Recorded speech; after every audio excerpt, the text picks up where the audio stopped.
Howling 4, man. Love it or hate it. There's mixed reactions towards this one. It's definitely heavy on story, and it builds up. To me, it's heavy on story, but it builds up towards the end. I do love the werewolf special effects makeup, like the effects of the werewolf, especially when it comes to transformation scenes and the look of the wolves. Even though there's like some creature werewolf features on it, but you also have your regular werewolves. They turn to werewolves, but they turn to like those doggy-like werewolves with red eyes. But it was pretty well done, in my opinion.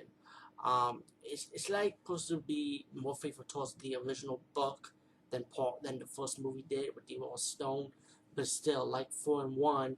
And if I went on Wikipedia on the book of the first, based on the first movie, it's still nothing like the book. It just takes some concepts of the book and adds some of it into the movie, like what Part 1 did, and of course Part 4 did it also. Part 4 actually added in the town Drago to it. You know, um, the concept sounds pretty much the same, but this time you got a book writer. She's a female. She's still like this nun. She disappeared. She had like this vision, like a fire with a wolf head popping out, and then suddenly she just got crazy.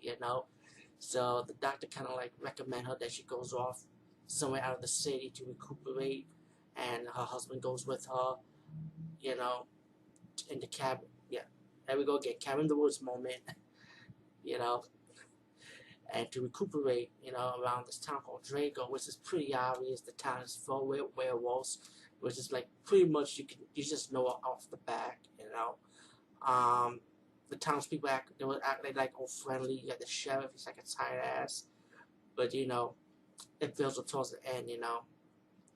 The woman who's crazy, the heroine of the movie, she started having vision of the nun.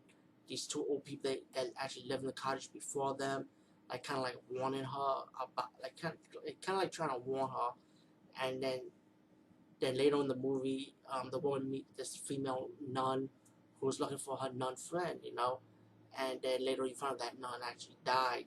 She was alive, but it's like the nun's trying to warn them about demons and stuff and werewolves, pretty much.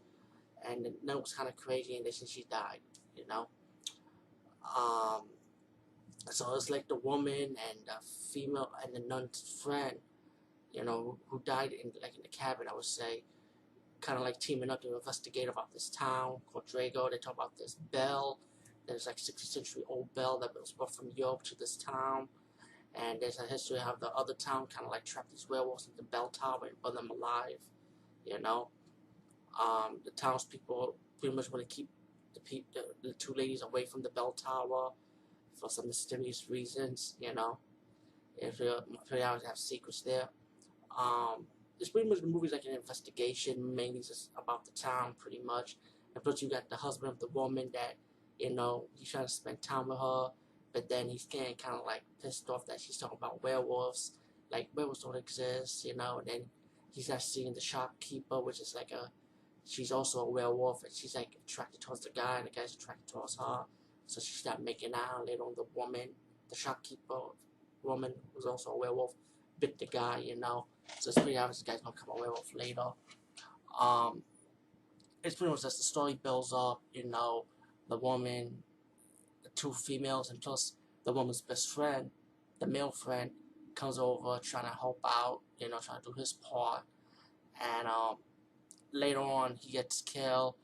Um, the husband of the female buck writer, the heroine of the movie, he comes out again and finally transforms to the werewolf, getting affected by it, while the whole town's finally transformed to the werewolf form, like in 1 hour and 20 minutes towards the freaking movie. But still, I say like the drama part of this movie was kind of enjoyable to watch because it was like a horror drama thing and suspense, so it does build up. There's also two hitchhikers that get killed from the movie, but you don't actually see their death scene. You know what I'm saying? So it just leaves you like guessing, how they die. But pretty much about a werewolf attack. Later on in the movie, is the woman and the female like running towards the town, and they teaming up to go into church. They saw the doctor in the church transfer to his real form also, and the nun told the woman that she wants her out. I have to like ring the bells so all the werewolves come to the church. I mean, like into the cottage with the bell tower, so it's not a church. Come to the cottage while the heroine, the female buck rider, will have to set the car on fire and push the car towards the cottage to burning all the werewolves in it, you know. And then you get like a little twist ending when the woman's like, go up to the fucking fire. She saw her husband dead, Richard, who died because he's a werewolf. And then suddenly a werewolf just pop out of the fire like he's ready to attack the female. And then you get your credits rolling up. Howling 4, like I said, to me, I felt like it was enjoyable for what it was. I mean, it is more drama, heavy on story. A little bit, you see a little bit of werewolf action, a little bit of werewolf, not too much. But you get more werewolf action towards the end, like the first, like maybe 1 hour and 20 minutes towards the end of the movie. So you gotta wait for the build up. But all in all, enjoyable to watch. Definitely I say rent it, buy it. I mean, definitely buy it. You could get it at a cheap price, maybe like under $3 at least. So anyway, guys, peace and see you later.